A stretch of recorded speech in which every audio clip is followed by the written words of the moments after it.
What's up, my stat stars? Another tip for the AP exam. Know how to identify outliers. This usually comes up either in a multiple choice or a free response question. There are two different methods to identify outliers based on what you know. If you know your quartiles, and that means you know the IQR, which is simply Q3 minus Q1.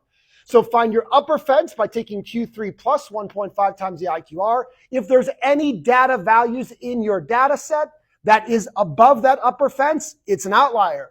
To find the lower fence, take Q1 minus 1.5 times the IQR. And if there's any values in your data set that's lower than that lower fence, it's an outlier.